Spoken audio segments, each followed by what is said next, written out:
ஓம் சாய்ராம். என் அன்பு செல்லமே, என்னுடைய தங்கமே, என்று என்னுடைய வாழ்க்கை மாறும் என்று கேட்டுக்கொண்டே இருந்தாய் அல்லவா? அதற்கான விஷயத்தை தான் சொல்ல வந்துவிட்டேன். உன்னுடைய வாழ்க்கையே மாறப்போகும் நிலைமைக்கு வந்துவிட்டது. இன்னும் நீ நாட்களையோ நேரத்தையோ வருஷங்களையோ ஆண்டுகளையோ எதுவுமே கடக்க தேவையில்லை.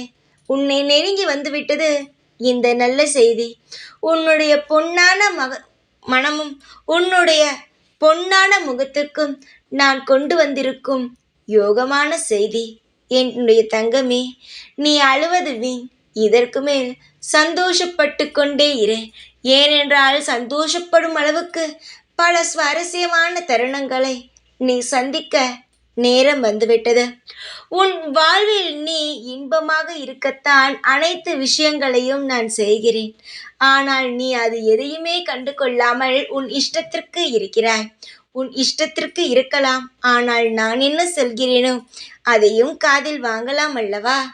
தங்கமே, உனக்கான கஷ்டமான நாள் முடிந்து விட்டது. இன்பமும் பல வளங்களும் நிறைந்த சுப நாள் வந்து விட்டது. அம்மா, நீ ஏதேதுக்கோ கலங்கியிருக்கிறாய். உன்னுடைய குடும்பமானது நன்றாக இருக்க வேண்டும். குடும்பமானது நிறைந்து இருக்க வேண்டும்.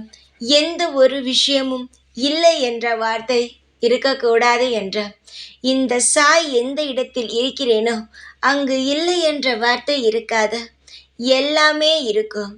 எல்லாமே இருக்கும். நிச்சயமாக சந்தோஷத்தை பெறுவீர்கள். இந்த சாயான நான் உங்கள் சகலங்களையும் உங்களுக்கே தருவேன்.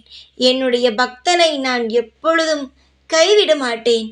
அதை நன்றாக புரிந்து கொள்ளுங்கள். உங்களை அழிப்பது என் வேலை அல்ல. உங்களை ஆக்குவதே என்னுடைய வேலை. உங்களை கஷ்டப்படுத்தி உங்களை அதன் மூலமாக சந்தோஷப்படுவது என் வேலை அல்ல.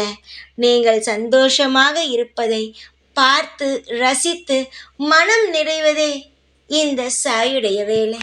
உங்களுக்கு தாய்க்கு தாயாகவும் தந்தைக்கு தந்தையாகவும் உறவுக்கு உறவாகவும் நண்பனுக்கு நண்பனாகவும் இருந்து தட்டி கொடுத்து அரவணைத்து, நீ தவறு செய்தால் தண்டித்து, எல்லா வழியிலும் உனக்கு சாதகமாக எப்படி சென்றால் நன்றாக இருக்கும் உன் வாழ்க்கை என்று நீ அமைக்கிறாயோ அது போலவே உன் வாழ்க்கையை அழைத்து சென்று உன்னை ஒரு உச்சத்தில் அமர வைப்பேன். இது மட்டுமே என்னுடைய குறிக்கோளாக உள்ளது. அதனால் இப்பொழுது நடக்கும் கஷ்டங்களையோ போட்டிகளையோ பொறாமைகளையோ நினைத்து வருந்தாமல் எல்லாவற்றையும் ஒரு பாடமாக எடுத்துக்கொண்டு முன்னேறி வா. உன்னை தூக்கிவிட யாரும் இல்லை. உனக்கு பின் பெரிய ஆட்கள் இல்லை. பெரிய வசதி இல்லை. பணம் இல்லை. தாய் தகப்பன் எந்த ஒரு உதவியும் செய்யவில்லை என்று வருந்தாமல் இந்த உலகத்தை படைத்த நான் உன்னுடன் இருக்கிறேன் என்பதை முழு மனதுடன் நம்பு. நீ வெளியே சென்றாலும் உன் வீட்டில் நீ இருந்தாலும் முன்னும் பெண்ணும் என்னுடைய பார்வையானது இருந்து உன்னை நல்வழி நடத்தி ஆசீர்வாதம் செய்து கொண்டே இருக்கும். தவறான பாதைக்கு நான் உன்னை எப்பொழுதும் அழைத்து செல்ல மாட்டேன். அப்படியே நீ போனாலும் நான் உன்னை அங்கிருந்து மீட்டு கொண்டு வந்து விடுவேன். அதனால் ஜாக்கிரதையாக பத்திரமாக இரு. உனக்கானது அனைத்தும் உன்னிடம் வந்து சேரும். இதற்கு நான் மட்டுமே பொறுப்பு. தைரியமாக இரு. எப்பொழுதும் உன் கூடவே இருப்பேன் நான். ஓம் சாய்ராம்.